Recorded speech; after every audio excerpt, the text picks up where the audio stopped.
우리 옆 사람과 같이 부활의 인사를 나눠봅시다. 주님께서 다시 살아나셨습니다. 아직 안 끝났습니다. 당신도 다시 살 것입니다. 아멘. 이것이 기독교의 핵심적 신앙이죠. 부활을 제거하면 기독교는 존재할 수 없고, 아니 존재할 필요도 없습니다. 세상의 눈치를 보느라고 자꾸 교회마저도 세상을 살아가는 이야기들 내지는 심리학적, 경영학적 이야기들을 많이 하지만, 우리 주님께서 이 땅에 오셔서 우리를 위해서 행하신 것들, 특별히 우리에게 주어질 부활의 그 비밀의 사건을 말하지 않고 알지 못한다면 그것은 교회다움을 잃어버리는 것입니다. 여러분, 예수님께서 부활의 첫 열매가 되셨습니다. 2000년 전 사건입니다. 그러나 성경은 그것이 2000년 전 주님의 부활 사건으로 끝난다고 말하지 않고, 그것이 우리에게 미래의 사건, 우리도 주님처럼 부활하게 될 사건으로 이어질 것이라고 분명히 말해주고 있습니다. 이것을 붙잡는 게 신자의 바른 믿음이고 정직한 믿음입니다. 오늘은 특별히 그 부활절을, 주님의 부활절을 기념하며 드리는 부활절 예배입니다. 우리 다시 한번 옆 사람과 같이 인사를 나눕시다. 주님께서 부활하셨습니다. 당신과 나도 부활할 것입니다.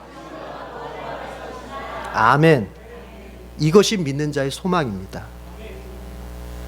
베드로가 고넬료라고 하는 로마의 장교, 로마의 백부장의 집에 신방을 해서 설교를 할 때 이제 이 부활의 이야기를 선포합니다.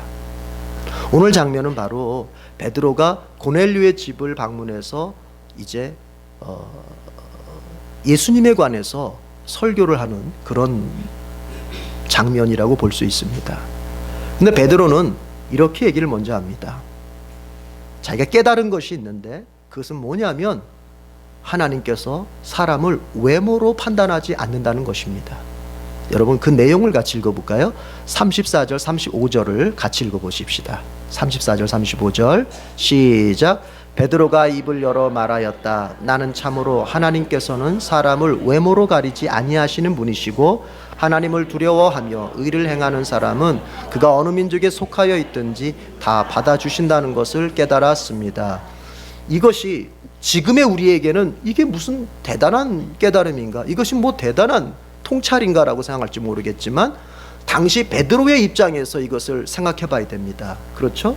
과거라고 하는 것은 현재의 입장에서만 판단하면 오류가 일어나기가 항상 쉽잖아요. 과거 역사가 기록되었을 당시에 그 사람들의 입장에서 이걸 되짚어 봐야 되잖아요.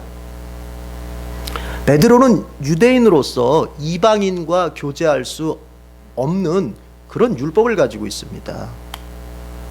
유대인들이 이방인과 접촉을 한다고 하는 것은 부정을 타는 일입니다. 그래서 이방인의 집에 방문해서도 안 되고, 이방인과 함께 식사를 해도 안 됩니다. 이방인에게 접촉을 해도 안 됩니다. 그러면 내가 하나님 앞에서 불결해지는 거예요. 그런데 지금 그 베드로가 이방인인 고넬료의 집을 방문을 하고 그들과 지금 대화를 나누면서 그들에게 지금 이제 더 나아가서는 그들에게 하나님의 말씀, 복음을 전하게 돼요. 이것은 베드로에게서 있을 수 없는 일이에요. 그런데 그 앞에 어떤 사건이 있었냐면은, 베드로가 환상을 볼 때에 하늘에서 바구니가 내려왔는데 거기에는 많은 동물들이 있었어요. 그런데 하나님께서 갑자기 그것을 먹으라고 하는 거예요. 근데 환상 중에 베드로가 보니까 그 동물들은 어떤 동물들이냐면은 모세 율법에 의해서 부정하다고 판명된 동물들이에요. 즉 유대인들이 먹으면 안 되는 동물이에요. 식용으로 먹으면 안 되는 동물들. 그걸 먹으면 율법을 어기는 것이고, 그것을 먹으면 부정을 타는 거예요. 하나님 앞에서 거룩함을 상실해 버린단 말이에요. 그런데 하나님께서 먹으라는 거예요. 그런데 이 베드로는 저는 하나님 이걸 먹을 수 없습니다. 저는 율법에 충실한 사람인데 어떻게 이걸 먹을 수 있습니까? 그때 하나님께서 이렇게 말씀하십니다. 하나님께서 깨끗하다고 하는 것을 네가 더럽다고 말하지 마라. 부정타다고 하지 말아라. 그때는 베드로가 이걸 이해를 못했습니다. 그 환상의 의미를 이해를 못했습니다. 그런데 이제 자기를 찾아왔던 고넬료의 사람들을 따라서 고넬료의 집을 갔을 때 비로소 그때 깨달았습니다. 그 환상의 의미가 뭐냐? 내가 생각할 때 더러운 것, 내가 생각할 때는 부정타는 것, 내가 생각할 때는 가까이 하면 안 될 것인 것 같았는데 하나님이 깨끗하다고 할 때는 그것이 깨끗하다는 거예요. 이방인들, 유대인들 생각에는 오랜 전통에 의해서 유대인들이 이방인을 생각할 때 그들은 더러운 자들이고 그들이 접촉하는 순간 우리의 영혼은 더러워진다고 생각했지만 하나님께서 이제 아니라는 거예요. 아니라는 거예요. 이방인도 구원받아야 될 대상이고 이방인도 예수의 복음을 통해서 하나님 자녀 되어야 되는 대상이라고 하나님이 지금 말씀하시는 거고요. 그 환상을 통해서 말씀하시는 거였는데 베드로가 그때는 깨닫지 못하다가 고넬료를 만나고 나서 깨달았던 거예요. 그 얘기를 지금 하는 거예요. 베드로가 지금 34절 35절에서 나는 참으로 깨달았다. 하나님께서는 사람을 외모로 가리시는 분이 아니구나 하는 것을 깨달았다. 여러분, 하나님은요 사람을 외모로 가리질 않는데요. 여기서 말하는 외모라고 하는 것은 이 생김새를 두고 하는 말이 아니죠. 하나님께서 사람을 판단하실 때, 사람을 심사할 때 그 심사 기준이 외적인 조건에 있지 않다는 것입니다. 그 사람의 혈통, 그 사람의 국적, 그 사람의 어떤 소유, 그 사람의 학벌, 그 사람이 어떤 인간적 어떤 가치관들, 단순히 그런 것들만 가지고서 외적인 것만 가지고서 하나님 판단하시지 않는다는 거죠. 그럼 하나님께서 사람을 판단하실 때 무엇을 기준 삼으시느냐? 그게 35절에 있어요. 베드로의 깨달음 속에 있어요. 여러분, 이걸 우리가 오늘 이걸 가치 있게 바라봐야 돼요. 하나님이 사람을, 이런 사람을 받아주신다는 거예요. 35절 어떤 사람입니까? 다 같이 읽어볼까요? 다시 한번 시작. 하나님을 두려워하며 의를 행하는 사람은 그가 어느 민족에 속하여 있든지 다 받아주신다는 것을 깨달았습니다. 여러분, 하나님을 두려워하면서 의를 행하는 사람, 이 사람을, 그 사람이 혈통적으로, 국가적으로, 민족적으로 그 사람이 하나님의 자녀가 될 수 없는 그런 외적인 조건을 가지고 있다 할지라도 이제는 하나님을 두려워할 줄 알고 의를 행하는 사람이라도 하나님 받아주신다는 것을 베드로가 깨달았어요. 하나님께서 사람을 보시는 기준이 두 가지랍니다. 그것은 하나님을 두려워한다. 하나님을 두려워한다는 말은 개역개정에서는 하나님을 경외한다고 나왔죠. 그것은 뭐냐? 한마디로 말하면 신앙적 측면을 말하는 거예요. 하나님을 신앙하는 거예요. 신앙하는 거. 또 하나는 뭐냐? 여기서 말하는 의를 행한다 그랬어. 이때 의는 오해하면 안 돼요. 우리가 믿음으로 의롭게 된다 할 때 그 의가 아니에요. 이때 의는 우리가 믿음으로만 의롭게 됩니다. 그때 말하는 의는, 믿음으로 의롭게 되는 의는 뭐냐면은 하나님 앞에서 죄 한 점 없는 상태를 의라고 말하는 거예요. 그때는 믿음으로 되는 의는 하나님 앞에서 죄 한 점 없는 상태. 그러나 여기서 말하는 의는, 의를 행한다는 것은 뭐냐? 이것은 사람의 도리를 말하는 거예요. 사람의 도리. 그러니까 이런 거예요. 하나님이 어떤 사람을 받아주시느냐? 하나님을 신앙하면서 동시에 다른 사람들에 대해서 겸손하고 섬기고 봉사하고 나누고, 한마디로 사람들한테 인간관계가 한마디로 어떻다는 거예요? 선한 사람에 대해서 하나님 받아주신다는 거예요. 오늘날 그리스도인들이 오해하는 바가 많아요. 내가 하나님 앞에서 이만큼의 일을 하면 하나님 받아주시겠지, 내가 하나님 앞에서 이 정도 선교하고 이 정도 어쩌고 저쩌고 이 정도. 그런데 이제 가만히 되짚어봐요. 나 하나님을 두려워하면서 삽니까? 하나님을 두려워하며 산다고 하는 것은 그 어떤 선택에 있어서도 하나님이 우선이란 얘기예요. 이게 성경이 말하고자 하는 하나님 두려움이에요. 내가 선택의 순간마다 다 내 마음대로 선택하고 시간, 돈, 나의 가정생활, 나의 직장생활, 나의 어떤 취미, 나의 기호, 내 마음대로 다 선택하면서 나는 하나님을 두려워하는 사람이다 라고 말할 수 없을 거예요. 만약에 누군가가 부모를 공경한다면, 부모를 두려워한다면 그는 어떤 자기가 자식으로서 어떤 것을 선택할 때마다 여러분 기억하는 것이 무엇일까요? 그 부모의 가르침일 것입니다. 부모의 가르침을 염두에 두면서 자신의 인생에 선택해야 될 것들을 선택하게 될 거예요. 마찬가지예요.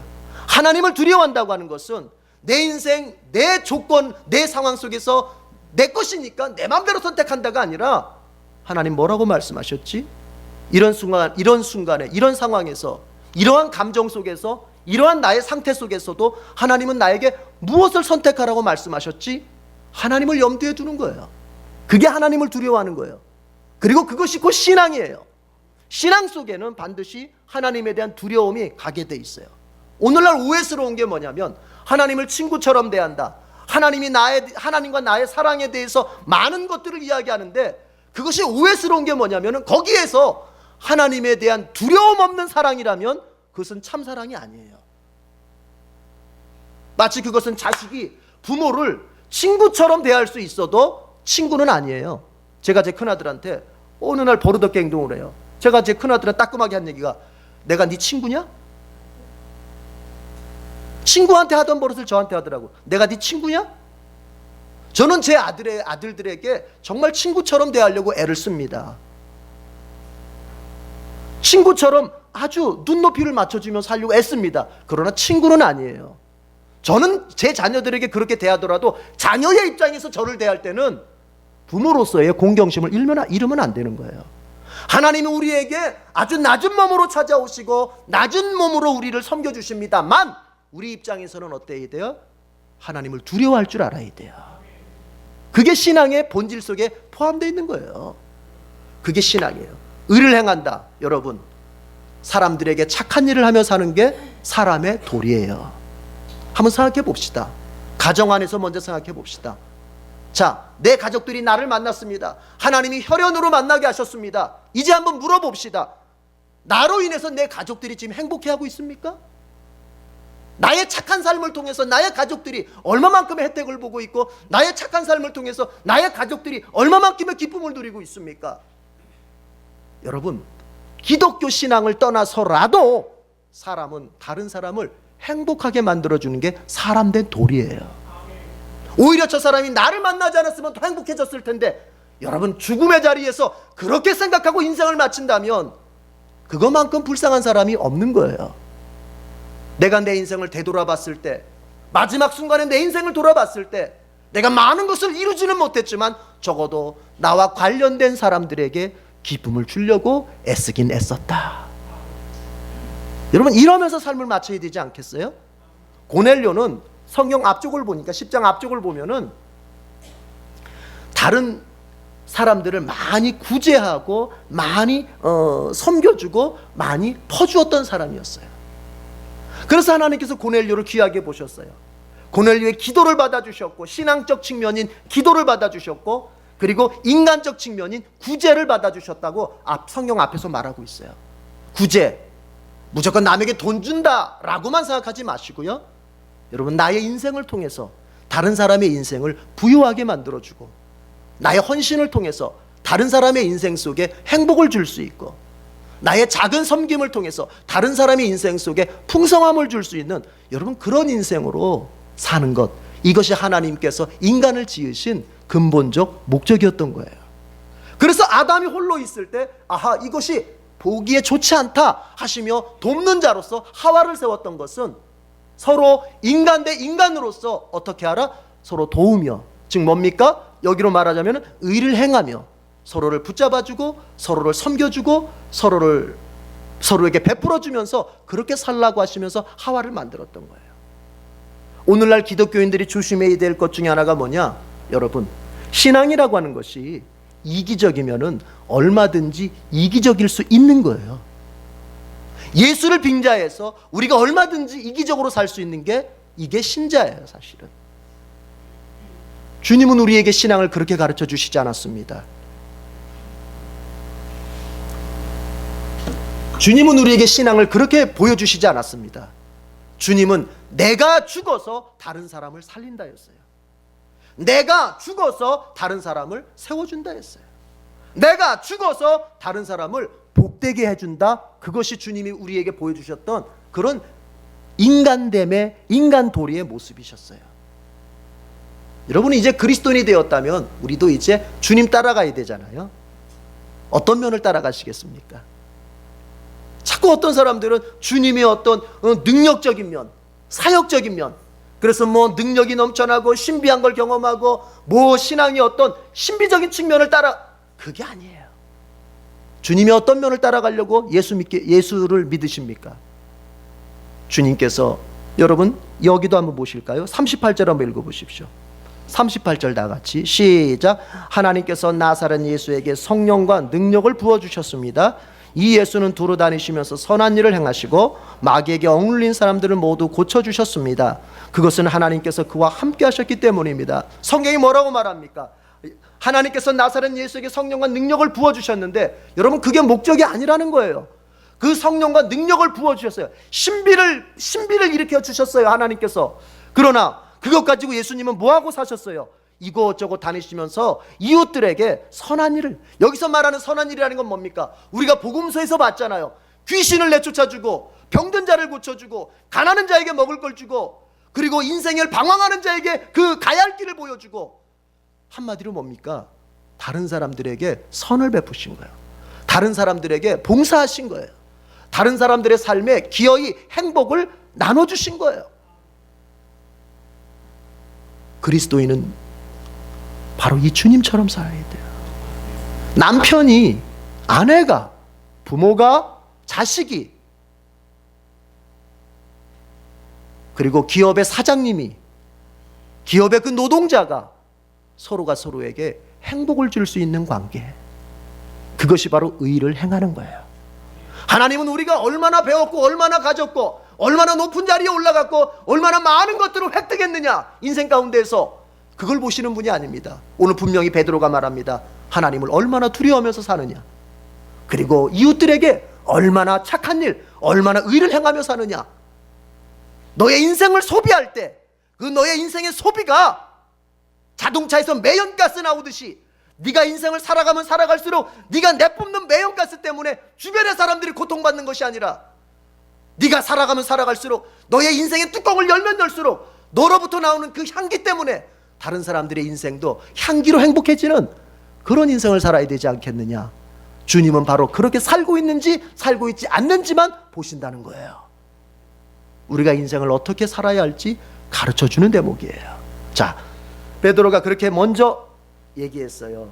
하나님께서 어떤 사람을 받으시는지 내가 이제 깨달았다. 그러면서 예수님에 대해서 설교하는데 이렇게 나눠서 얘기를 합니다. 먼저 예수님의 하신 일들을 쫙 얘기합니다. 예수님의 생애에 대해서, 예수님의 사역에 대해서 얘기합니다.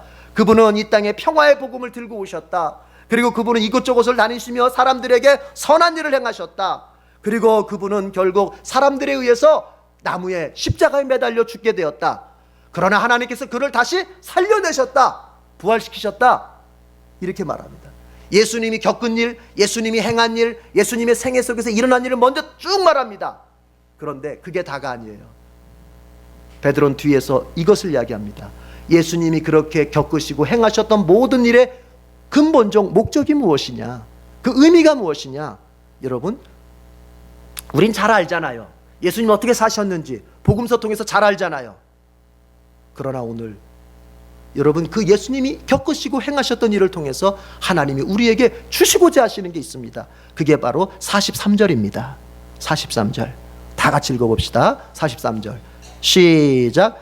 이 예수를 두고 모든 예언자가 증언하기를 그를 믿는 사람은 누구든지 그의 이름으로 죄사함을 받는다고 하였음이다. 아멘. 이것이에요.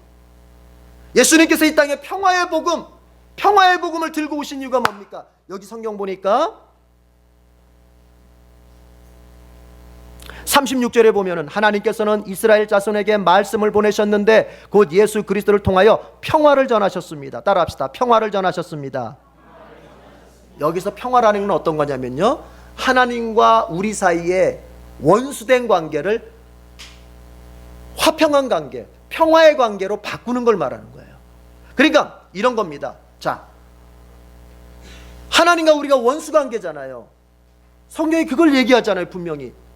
여러분, 우리는 하나님의 사랑을 논할 때 두 가지 측면을 논해야 되는데 한 가지만 얘기해 봅시다. 우리는 하나님께 사랑받을 만한 조건이 아무것도 없습니다. 그게 첫 번째예요.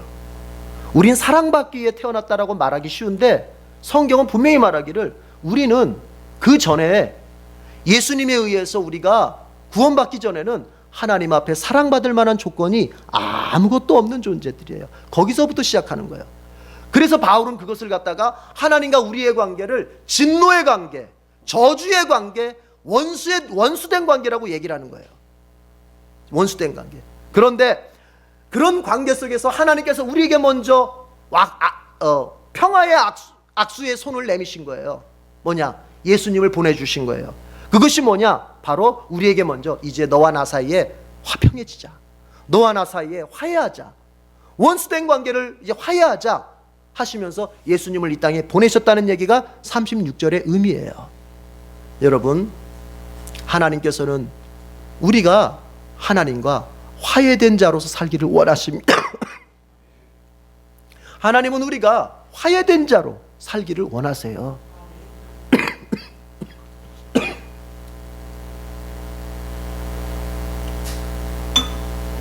하나님은 우리에게 벌을 주시기를 기뻐하시고, 우리에게 심판을 내리시기를 기뻐하시고, 우리에게 저주를 쏟아붓기를 기뻐하시는 분이 아니라 우리가 하나님 앞에 화해된 존재로서, 화해된 관계로서 하나님의 온갖 복을 누리시기를 원하신단 말이에요. 자, 그런데 하나님과 나 사이에 화해된 관계가 되기 위해서 꼭 해결해야 될 게 있습니다. 그게 뭐냐? 그게 죄의 문제예요. 내 안에 죄가 있는 한 하나님과 나는 화해될래야 될 수가 없어요. 내 안에 죄를 품고 있는 한 하나님은 내게 가까이 올래야 올 수가 없어요. 자, 이제 그래서 그 죄의 문제를 해결하십니다. 우리가 해결할 수 없습니다. 하나님만 해결하실 수 있습니다. 그래서 이제 이렇게 하나님께서 만드신 거예요. 내 아들 예수를 십자가에 못 박아서 너의 죄값을 다 갚았고 그가 다시 살아난다. 이제 그리고 너희들이 그 예수를 믿기만 하면은 너의 모든 죄가 사해진다. 그 법을 만드셨어요. 그게 바로 바울이 말하는 생명의 법이에요. 그것이 말하는 새 언약이에요.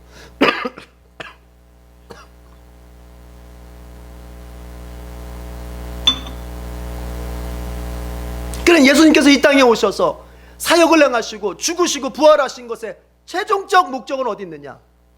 우리 주님의 이름으로 우리가 죄 용서를 받고 하나님과 우리가 원수되었던 관계가 화해의 관계로, 평화의 관계로 바뀌는 거예요. 여러분, 43절에 분명히 말합니다. 그를 믿는 사람은 누구든지 어떠한 죄인이든지 그의 이름으로 죄사함을 받는다. 우리 마음속에 죄책감이 있습니다. 아무리 하나님이라도 이런 나를 용서하실 수 있을까? 내가 하나님 앞에서, 아니 내가 다른 사람들 그 보지 않을 때 내가 어떻게 살았는지 이거 용서받을 수 있을까? 내가 지난날 지었던 죄들 정말 그거 다른 사람들이 알면은 나를 결코 용서하지 않을 텐데 하나님이라고 용서해 주실까? 오늘 주님께서 말씀하십니다.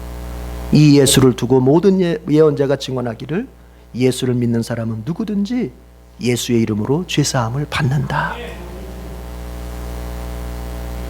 죄로부터 자유해지길 바랍니다. 여러분과 제가 진정으로 예수님을 마음속에 받아들이고 그분이 이루신 십자가의 공로를 내가 진정으로 받아들이고 붙잡기만 한다면 우리 하나님께서 내가 지난날 지었던 모든 죄들을 용서해 주시마 말씀하시는 거야. 죄로부터 자유해지고 다시 한번 힘있게 일어설 수 있기를 바랍니다.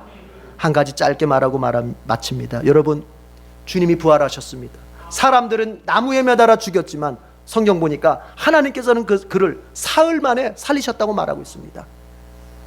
그런데 성경은 또 뭐라고 말합니까? 그 예수의 부활이 이제 미래에 우리의 부활로 이어질 거라고 그렇게 약속해 주고 있습니다. 그런데 여기서 말씀드리고 싶은 건 이겁니다.